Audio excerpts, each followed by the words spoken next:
and let's get started. Floor is yours. Thank you. Just real quick, how many people do we have here this morning? We have 18 attendees today. All right. Well, good morning, everybody. My name is Brian Carlson. I'm a mentor with Ignite Robotics Team 6829, and I'm a programming and strategy mentor.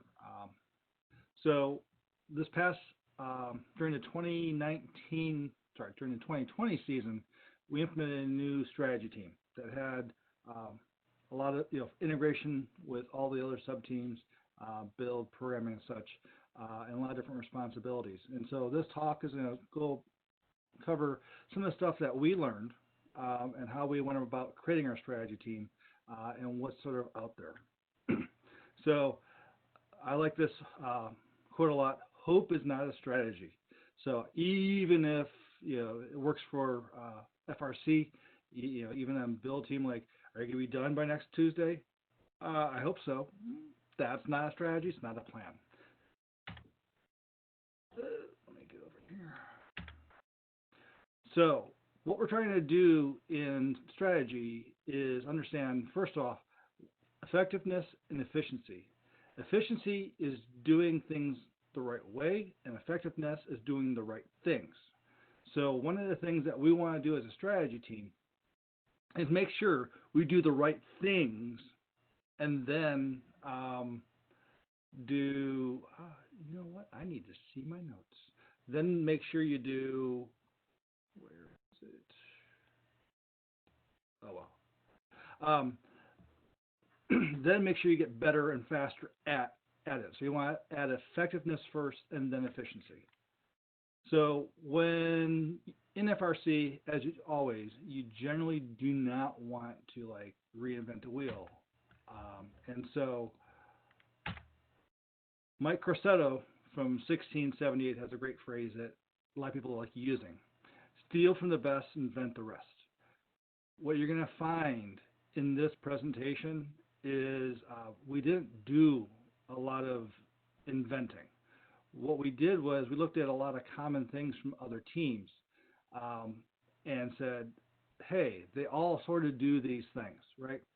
And then sort of figure out how we want to do it ourselves. In doing research on strategy teams, I came across something in the Cheesy Poofs engineering notebook, and that was basically a graph of how to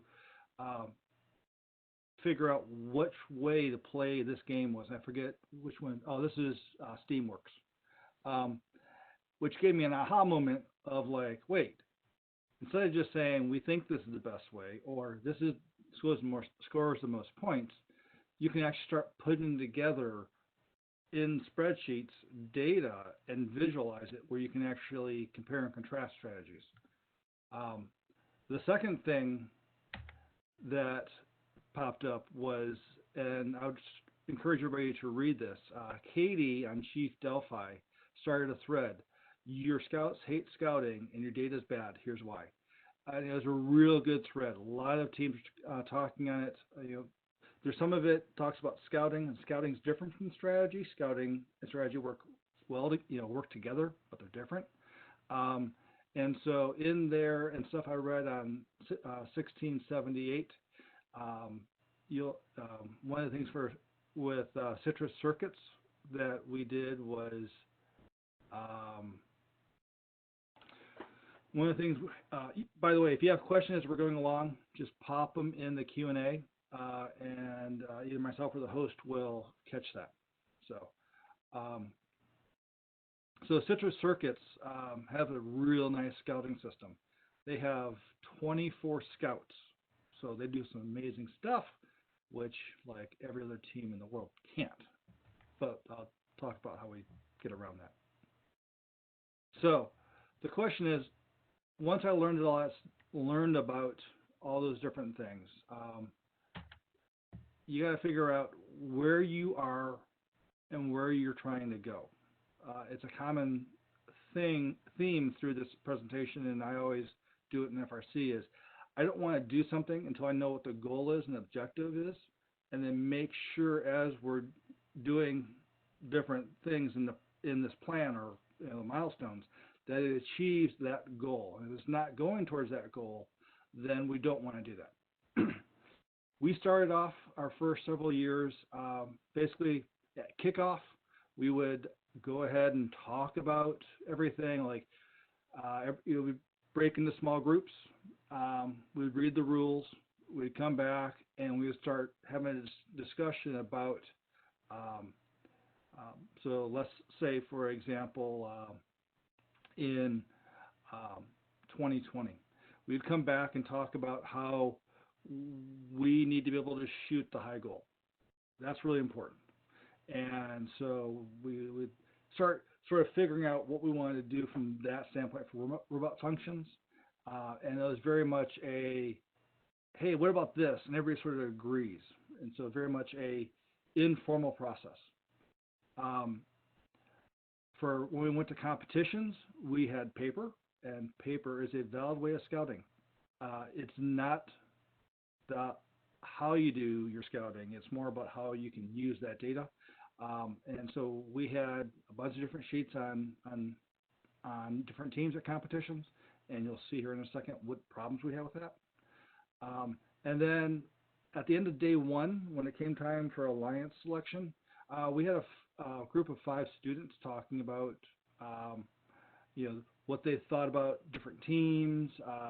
If we were higher up, who do we like? If we were lower down, who do we pair up with well?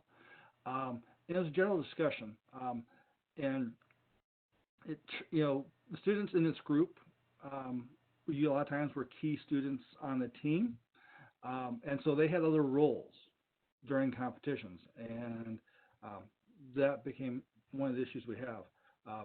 So if you look at where we started, what problems did we have with that? One is when you're talking about just discussions, you find that you might miss robot functionality because it's just what you think about. You can't actually measure what you're trying to talk about. And so I think X is important and somebody else thinks Y is important. Then how do you resolve those things? And so you would pick. In 2019, we realized way too late how important climb was. We thought that doing the rocket RP would be the way to go, and we went with the climb because we had informal discussions. The other problem we had was during scouting, we had a paper process, which is fine, all right? The problem is it stayed on paper, right? We never got that stuff into any sort of spreadsheet where we could start visualizing data and be able to say, who's the best at X, Y, and Z, because when you have lots of paper, it's hard to find. And the other problem we had was the scouts that we had, the students in the strategy session, or in the alliance, the pick list section, or the alliance selection part.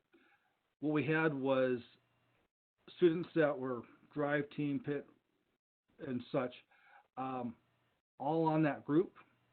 And if you think about it, those students were watching about 10 to 15, 17 matches out of 80. And so when we're actually looking at trying to talk about all the different teams, it became hard for us to fall back onto what we saw because we didn't see a lot. And so we looked a lot at like our scouting data and all the, what I refer to as Blue Alliance data, right? All the stats, so we could see that. But there was stuff behind that that was more important that we could not capture. So that sort of sets the stage for how do we go forward. So looking through all of all this, we did some research. We asked all the students on the we created a strategy team first off, and those that wanted to be involved, we started scouring different teams, documents, Chief Delphi and stuff. And there are some common components that you see on a strategy team, right? One of the things is they are the ones that sort of like do a lot of research on prioritizing what has to be in the robot. They also figure out different ways we can play the game. Uh, the strategy team a lot of times will prepare the drive team going into a competition on what to expect, what what kind of like a playbook of how we can play the game, so the drive team can be effective. So anything that they may have seen from other competitions, so that the drive team is more prepared. Uh, Creates a pick list, obviously, uh, and also makes the picks, obviously. And then the strategy team a lot of time is involved. If you're the alliance captain, the strategy team, as you create your alliance selection, you have a strategy in mind. So the strategy team is working with setting the strategy and making sure we're on the same page with the draft coach. The thing is, you don't have to do all this. These are common components, all right? So you need to take this and then sort of mold it to what your team is doing. You may not need some of these things. You may say, I like this a lot, or we have this covered different ways. So it's all about what you would like. Let me see if I can't. View, panels, manage panels. Shoot, oh well. There it is. Move up. Oh well, I can't see my notes. All right, I was hoping to turn my notes on. I'm not seeing off to the right. Hold on. So now that we sort of know what's going on with kind of what we can do, we need to start coming up with attacking our season. All right. So everything starts with kickoff. And so how do we function? The first thing you have to do is figuring out what is your team goal. There are a lot of team goals. A lot of times people might say, there's a question, I saw that. How does a team balance discussions so they're not telling teams what to do? So a lot of times the way I sort of operate any sub-team or any group I'm working with is that team makes, they make the decisions per se. Those decisions go to other sub-teams, and that may be a hard way of saying it, but they're responsible for making the decision. Let me say that. They don't make them. They're responsible for making them. And when they share that with other teams, those other teams, or the team in general, they basically have to defend their decision. We think this for whatever reason, right? And in that process, there's feedback, right? And if the team says, we don't believe you, it's got to go back and then sort of address those issues, right? So you let your subject matter experts sort of review stuff and come up with stuff, but you have to be able to defend and have acceptance by the teams that you're talking to. So if you don't have that ability to explain why, then you need to be able to do that. And if you can't, then you need to go back and revisit that decision or choice, whatever you're doing, and see about doing that differently. So when we start off a season, we need to come up with a team goal. And so just like I said earlier, you always want to have a goal in mind. Everything works towards that goal. And so there are lots of different ways you can come up with team goals. It might be we want to we want to win a qualifier. We want to win chairmans, or all these different goals, right? So you come up with your team goals on what you'd like to do. On Ignite, we chose that we'd like to qualify for Worlds. We'd like to be able to go to Worlds because it's fun, and we've been there once. We could do it, and if we focus on that, we can. So a lot of teams will look at that and say, okay, we have our goal, we know what we're doing, but that goal is very vague. What does that mean? So the next step is to figure out how to do that, right? Not necessarily building a robot, but how do we get to worlds? So when we start looking at that, we realize there's 4 ways that you can make it to worlds. You can win states, you can win chairmans or EI, you can win the rookie all-star, and you can get there based on district points. About the top 15 or so teams in Georgia, once you take out all the award winners, you take out the 3 Boston district champions, all those things above, there's about 5, 6, 7 slots for the next best, highest ranked teams in Georgia. So, oh, by the way, there's actually one more. There's Hall of Fame. So Kell goes every year. So congratulations to them. Unfortunately, we're kind of a few years away from that. So we chose, let's get there by district points.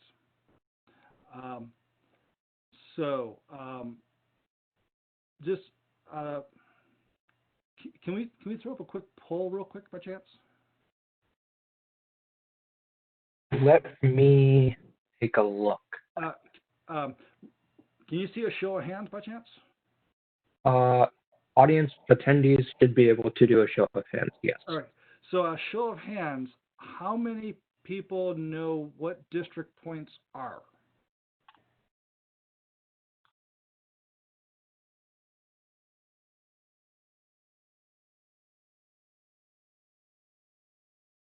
So everybody click that can click.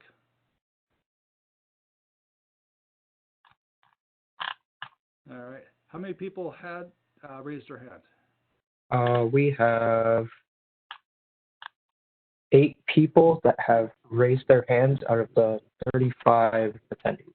Okay. Let me take the next step. All right. So those 8 of you that know what district points are, how many of those 8 know how you get the district points and how points are different at states than at qualifiers? Real quick, how many people know that level of detail? So how are we looking on the results?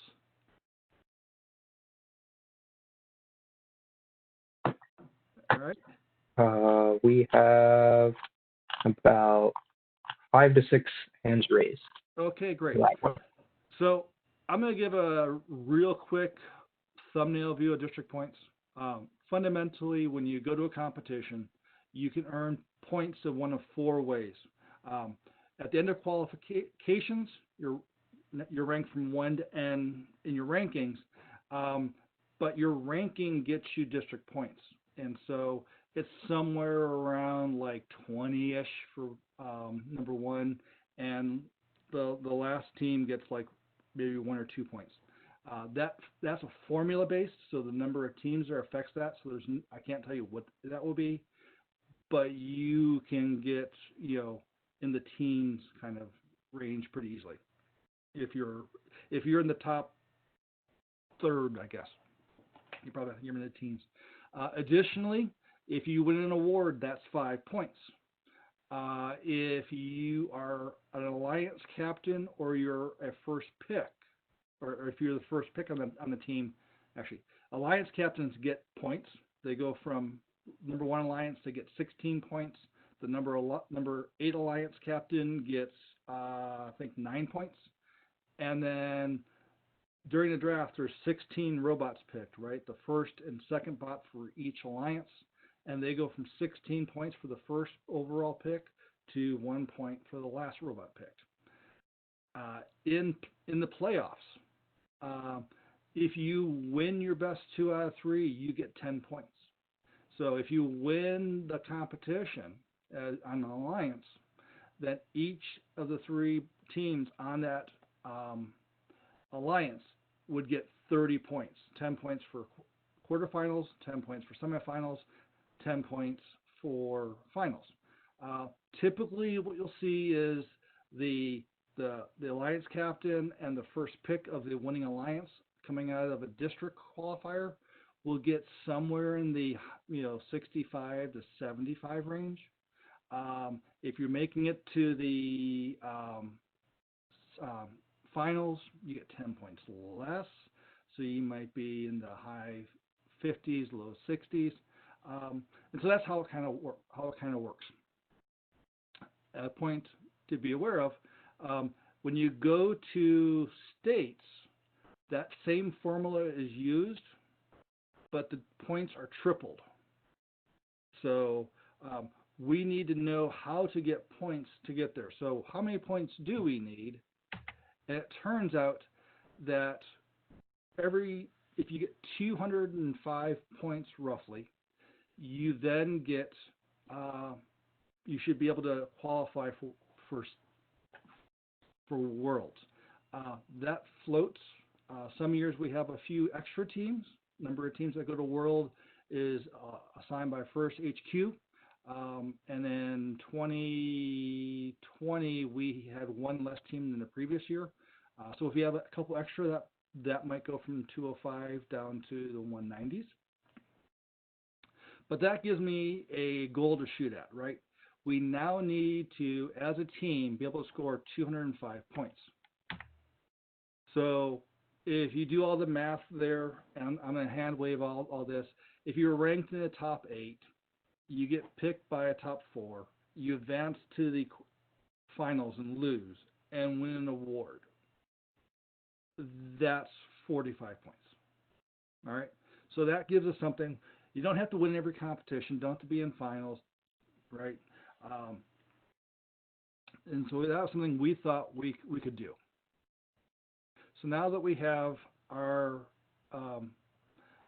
goal and what we need to perform, we know at a competition where we would like to be, we're going to go through our kickoff sessions. Now at kickoff, we start reading the rules. We break out into sub-teams. Everybody does what the strategy team does because everybody gets a chance to do it. But the strategy team meets as its own group. The strategy team has more training in it, and we wanted to be more efficient in the process, right? We should be able to do it faster. So we start looking at how do we win.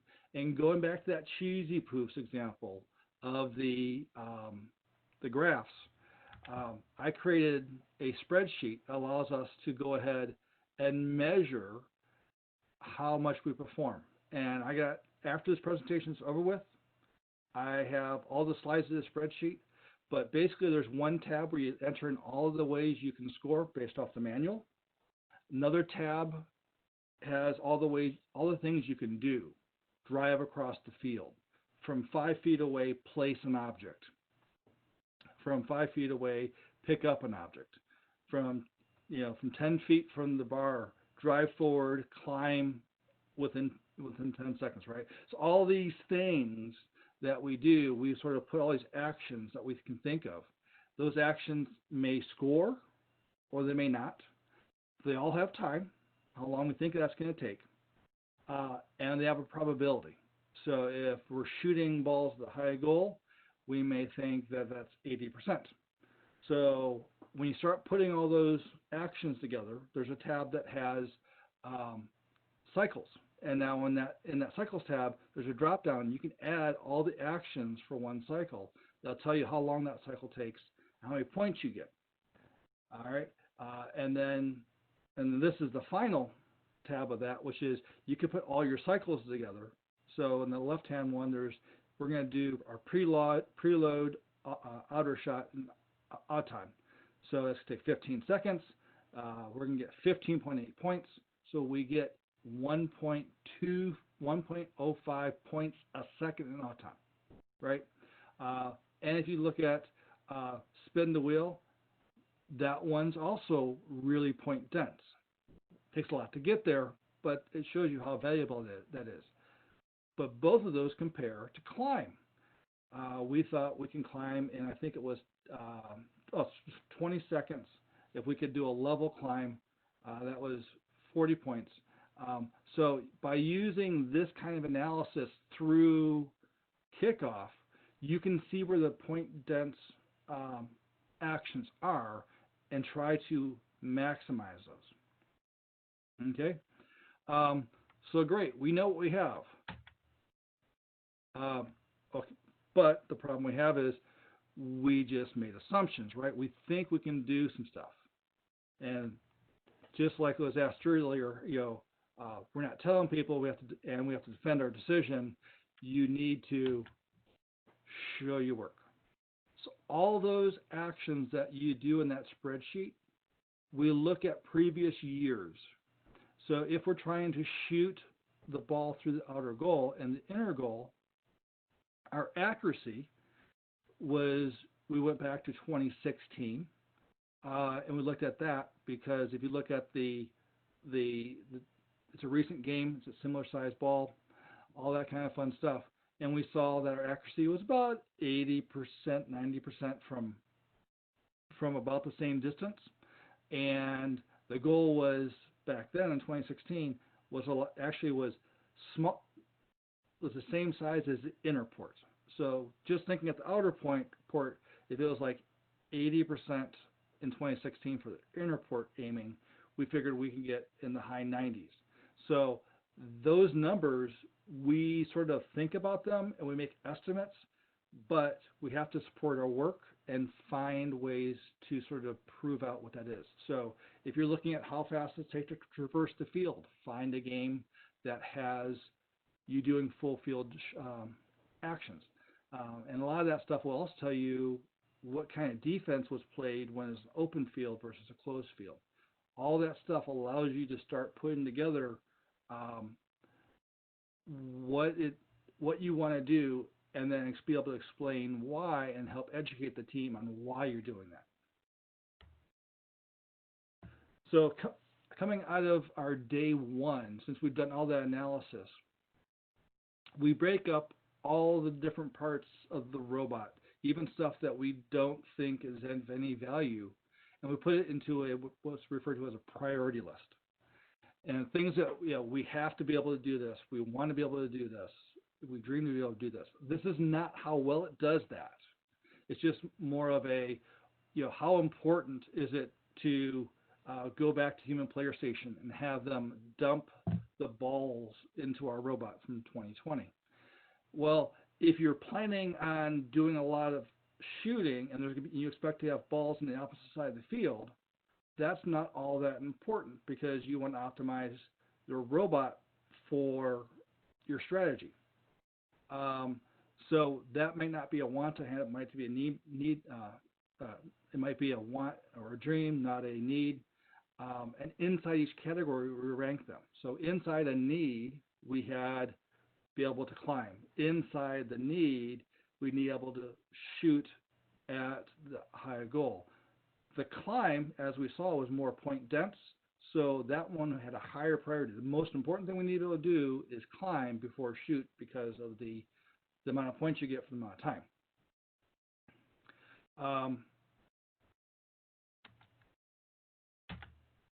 So at the end of day one, we sort of give the team where we're thinking about where our priorities are. At the end of day two, we have more discussions. We think about it. We go back and review stuff, and we come up with basically a functional requirements, right? How do we need to be able to, we have our strategy, and if we have a strategy to do, 10-second cycles on something, and we don't tell build, we need to be able to do it in 10 seconds. They'll build a bot that does it. If it does it in 20 seconds, it does what you asked, but you didn't do it efficiently. So all of our stuff going over to build has where our functional requirements are, right? Now, just like it was brought up in the Q&A, is how do we not tell them? So this is what we have as far as strategy. These functions support our strategy. There are things in building the robot that the strategy team may not know. Things like, well, if that's really hard and this other thing's really hard, we can't do both of those. That's too risky. So the idea is before these are checked off, the teams that are involved in these things sign off to say, yes, they can do them. And they have about a week to sign off, right? So some of the things are real simple. Intake from the ground with from 5 feet away from a ball, intake from the ground in 2 seconds, right? We've done roller intakes, and it's easy to do that. We're like, yep, we can do that, right? From 5 feet away, generally kind of facing your shot, turn. From 5 feet away from your shooting position, get to your shooting position, right? And we want to be able to do that in 2 seconds. So, those are the kind of things that we saw. And build and programming can say yes or no. All right. By the way, in strategy and trying to maximize your performance, you'll find that the last 5 feet of each of the major actions is where your time is at. So it's not driving across the field. It's when you get close to whatever your target is, if you're placing a target, or if you're trying to aim, you're seeking, or if you're trying to pick up an item, those are where your time is lost. So I always like to break up the travel from the time when you actually do something. So that way when they're working on the hooded shooter or if they're working on an intake, they know what their performance need to meet is. So after we do all that kickoff stuff, the strategy team sort of like takes a chill a little bit. There's a lot less to do until we get closer to the competition. So when you get closer to the competition, what we're looking at there is help prepare the drive team. All right. I used to do something called adventure racing. I like to describe it as it's like a triathlon. If it wasn't easy, there's a Bear Grylls show on right now called Eco Challenge Fiji on Amazon Prime that a lot of people are watching. But the thing about the event is you're running, paddling, and mountain biking long distances. The ones that I did are short distances, so like 20, 30 miles. But when you're in the middle of doing an endurance race and you're having to make decisions on where you want to go through the course, because adventure racing doesn't have a fixed course like a 5K or a triathlon. You're in the woods and you can figure out how you want to get there. You have to make decisions. And it turns out in the moment when you're under stress and you're tired, your decisions are not as good as they are when you're not in that environment. And so the strategy team is there to help prepare the drive team. This is what we've thought about, right? We think that we need to score at this competition. A winning score most of the time is going to be like 60 points. And if we contribute this much towards that score, and with robots that are functional, we think we can win. So drive team is doing that kind of function. All right. The other thing is putting together a playbook. Like we're going to be, the carry on the team. So we're going to be shooting a lot. Or we think if we're going to be playing a defense role, how are we playing defense?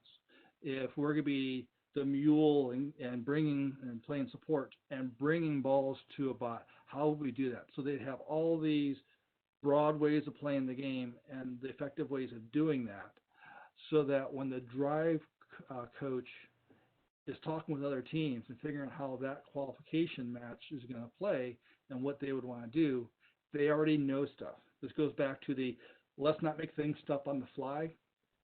Let's go ahead.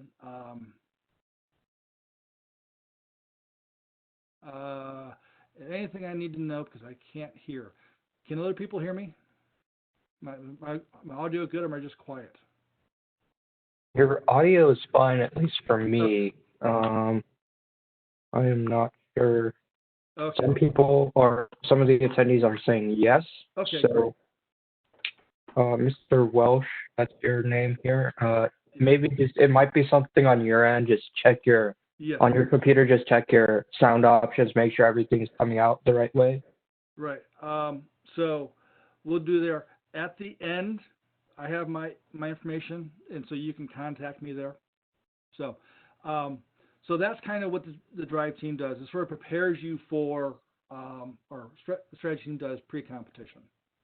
The next fun part is at competition, and so a lot of this stuff people is very familiar. There's people have scouts.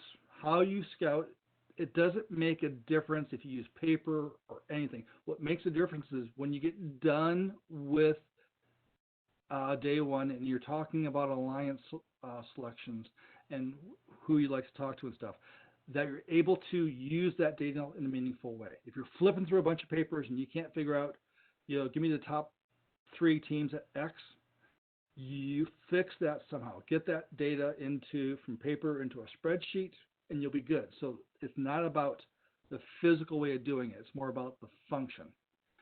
But one of the things that was noticed was you'll see that on the middle, we got 3 qualitative scouts. So we have 6 people watching bots, and people are used to that. But we also have 3 people who are watching the alliances. And so our strategy team at a competition has a responsibility for doing alliance scouting. They're looking for things like how well are they driving? There's was there something that happened in the match or something broke on their robot? How well were they able to react? If they were winning and they pivoted strategy, or if they were losing and they pivoted strategy. So we're looking at more as how they work as a team and how they work in that team. If you could see that this one bot's going to definitely be the low goal bot that in that match. How well did it function at that? Right? So not looking at effectiveness and efficiency. And so if you have a smaller team, we last year grew to be 30, but before that, the previous 2 years were 20.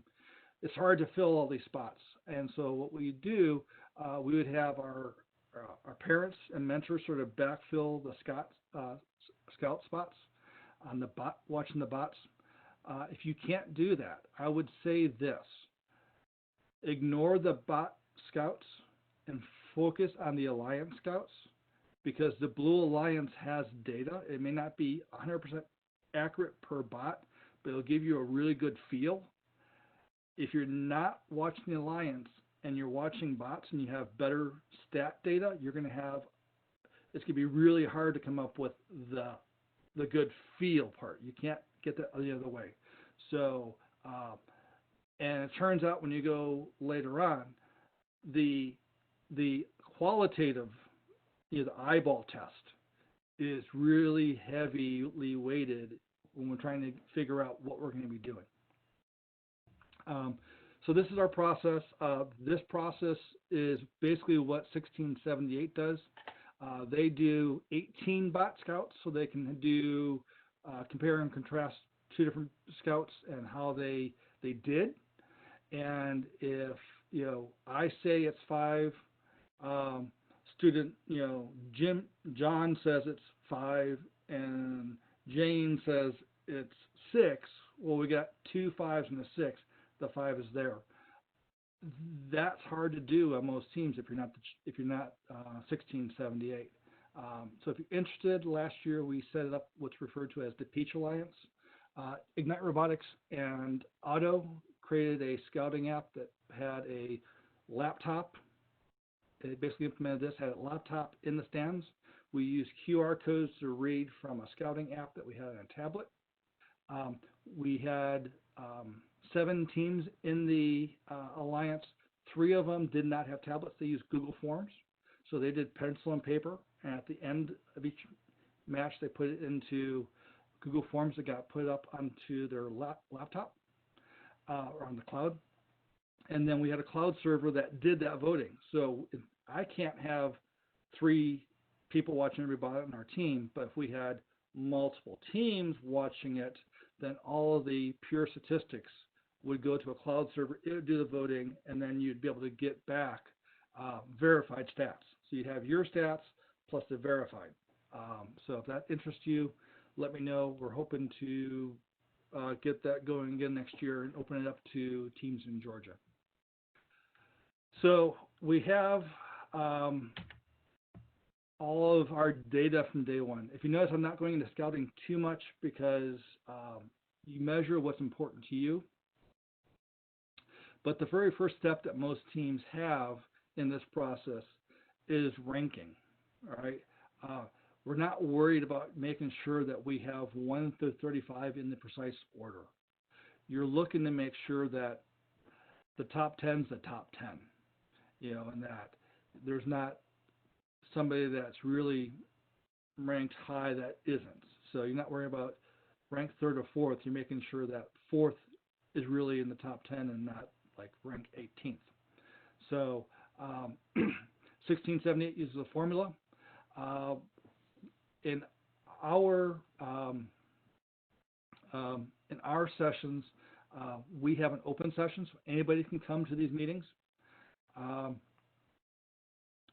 Any meeting that gets beyond like 3 to 4 to 5, it tends to have fewer people talking, and maybe people just sometimes just, yeah, that's right. So if you have larger meetings, break that meeting into a bunch of small groups. Have each small group do the same thing. It allows everybody then it allows everybody to be engaged, because if you have 20 people in a meeting, you usually have 3, 4, 5 talking. So breaking it up into small groups, every group sort of does their rankings, bring them back together, and then sort of merge those. And that's one way you can see if you have somebody that was in the top 10 that somebody else has lower than 15, you could talk about that.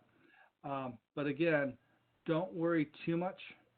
These rankings are mostly quantitative, measuring their scores, right? But it is a way for everybody to get involved in the process, right?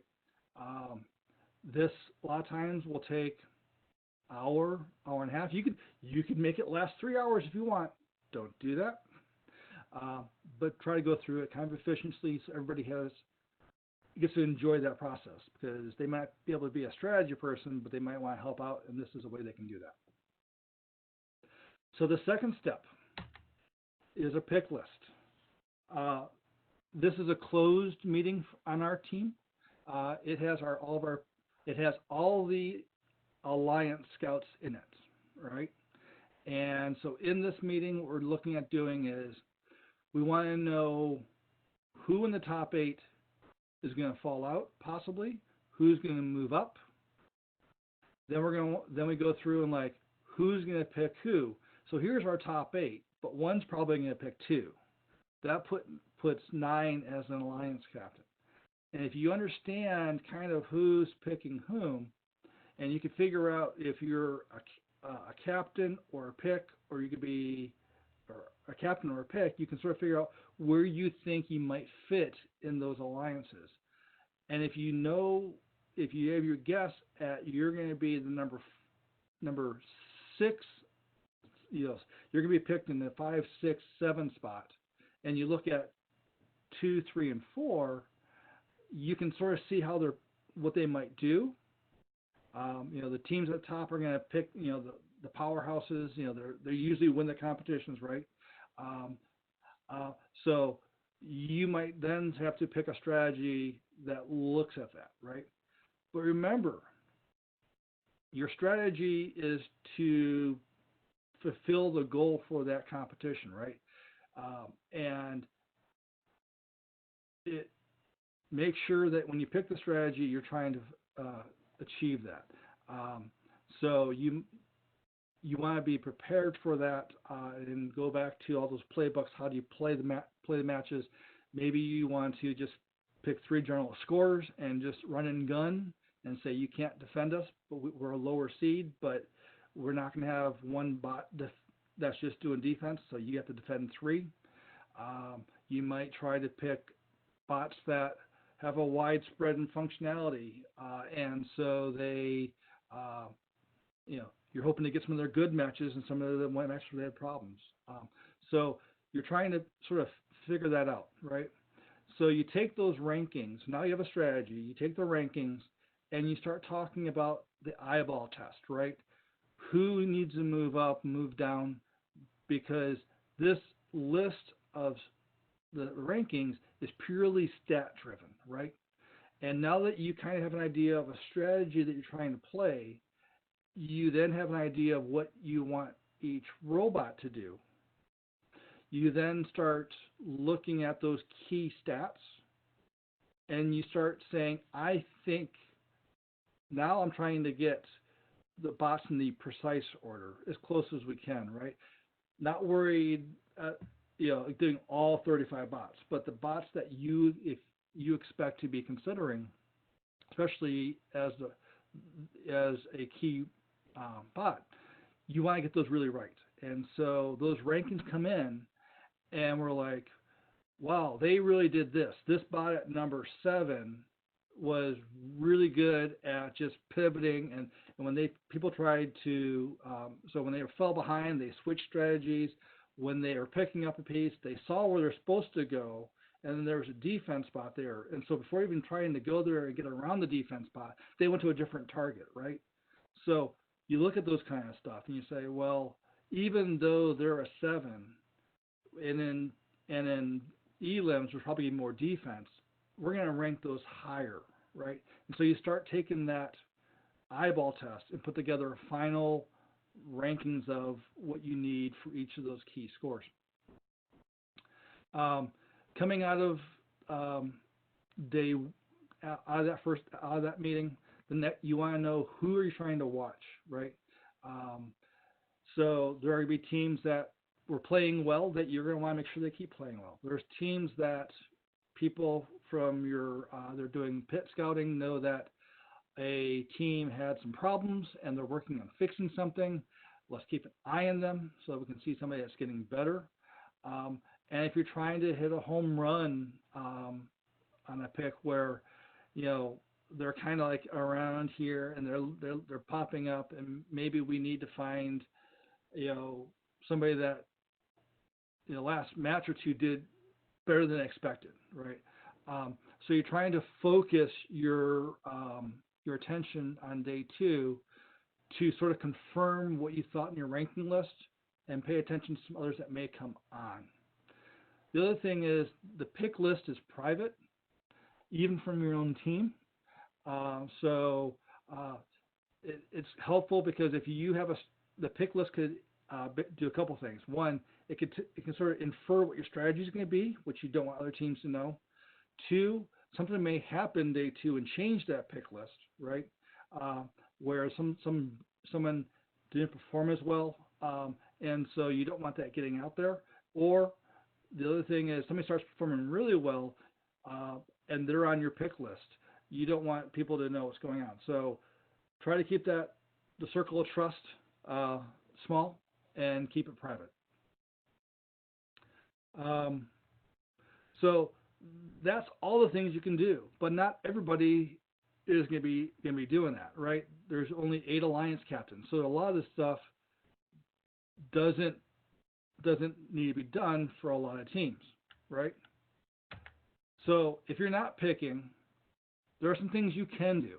Even though you're not picking, if you go through and practice who's moving in and out of the top 8, and who are they going to pick, and how you think they might play, all that stuff is valuable.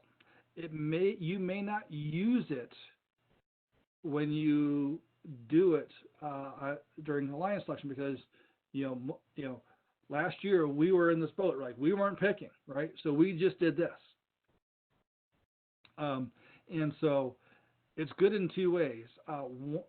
One, it's good in one way. You will eventually do this at some point in time.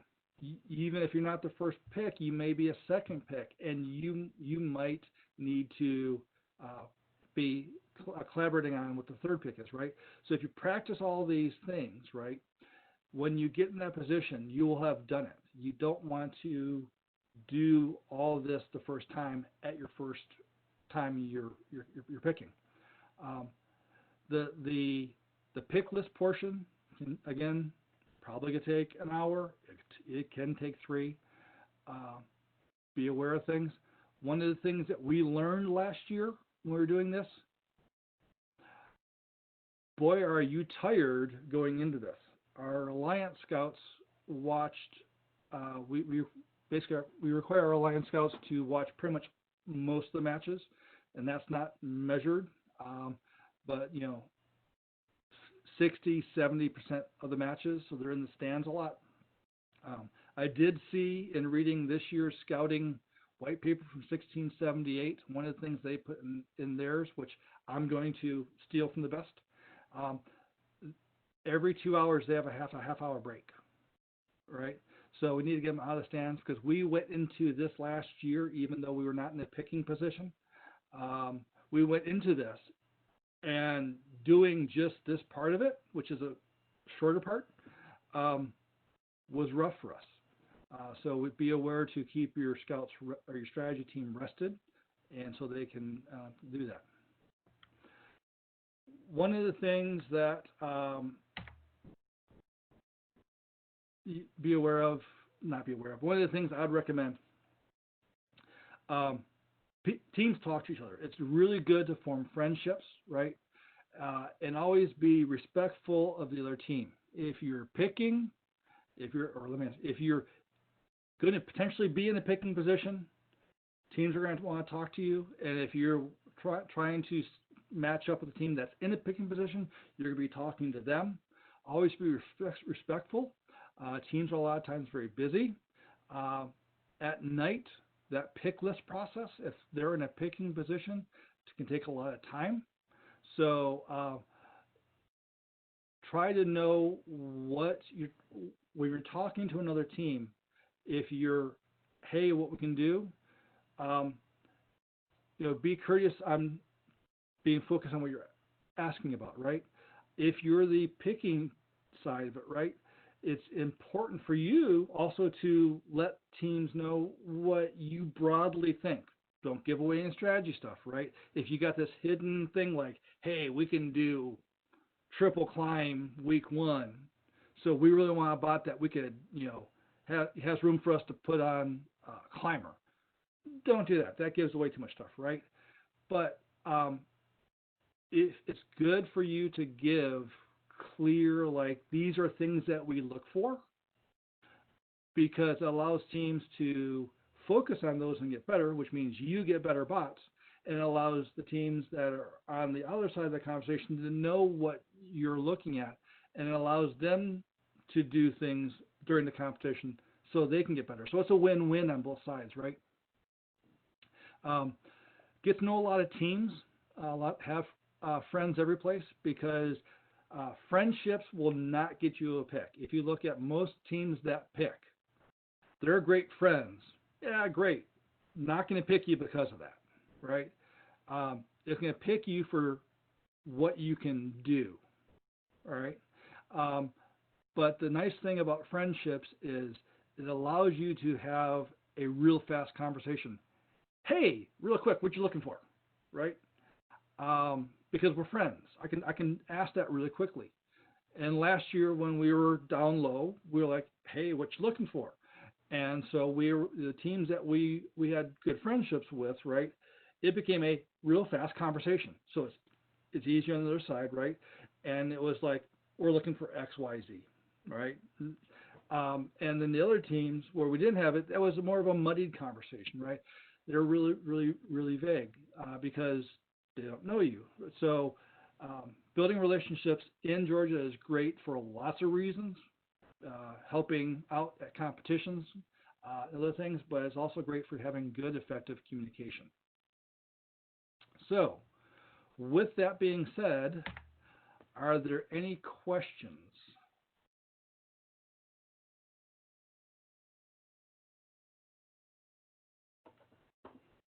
So while I wait for questions, I'm going to show you the spreadsheet that I created. And if people like to get a copy of this, let me know. You can send me an email. Yes, I can get the PowerPoint put up. I'll see if they're going to do a commonplace at Symposium. If not, I'll definitely have it up on nightrobotics.com, so you'll be able to get it from there. I would, sorry for interrupting, but I would like to add that all sessions at Symposium will be recorded and posted to the Georgia First YouTube. So that is also a place where you can revisit this presentation. Okay. So I'll wait for questions. So this is a match simulator. So these are all the different scoring things you could do. Because it's a spreadsheet, I try to make myself easy. So unfortunately, there wasn't a. It was easy for me to say I'm going to shoot 3 in the outer goal for 12 points than just saying outer goal is worth 3. So that's why there's more than there is in the actual manual. So in the actions, so you can see here's a lot of the actions. I know that I want to shoot in auton, but I don't want to make the shoot period 10 seconds. It's really shoot for 3 seconds, and then I'm going to sit there and do nothing, so I actually complete it. If you don't put in all the idle times, then your points per second looks strange. You can see what our success rate estimates were. That went into our cycle time, and so you can see how we put together cycles on the next tab, and so those cycles are drop downs. When you put them into the actions, the next page, you can just select drop down. So it's very easy if you say, I'm going to go from human player to a shooting position. I'm going to then intake, 5 intakes, because we assume the balls are going to be all over the field. We're going to go back to the shooting position to get back there in 5 seconds. We're going to take 3 seconds to target, and we're going to shoot all 5 balls in 4 seconds. So we're at 0.43 seconds, right? And that's going back to the human player station, right? The next cycle is they're not going to the human player, it's going to the rendezvous. We figured if there's a bunch of balls in the middle of all around, what does that look like? And it turns out we go from 0.43 seconds, 0.43 points per second to a half a point a second. So you can see how that becomes more beneficial. So now I have all these different cycles, but you can't do one cycle every match. So you can go to the match section, and you can then, under the cycle drop down, you just select all those cycles you just created that you want to put in the match. They'll tell you how many seconds you have. Make sure you stay under 130. They'll tell you how many points that would be, points per second. And then if you're like, 22.84 points per second doing Dirk Nowitzki, that was doing short shots. And Steph Curry was 3-pointers from on the other side of the control panel. And it looked really clear that even though it's like we have shorter distances to travel, that you actually get more points per second if you do the short shots, because you're actually increased. So it allows us to say, if you could get me a more accurate long shooter, that would change the dynamic. But that's how we use this to figure out our strategy and our priorities. Anything else? We have a question. How do you recommend coming up with times for the advanced scoring metrics / match simulator? And so what I do is I look at these actions here, and I always look at 5 feet away. So this past year, the how long did it take to shoot? So what I did was, I think it was Sunny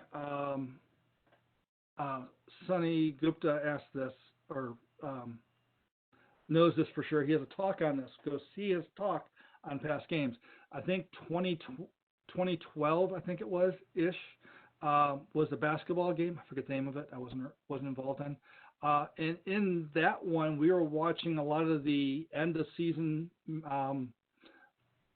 matches, and we're like, wow, they can shoot 5 basketballs in 2 seconds.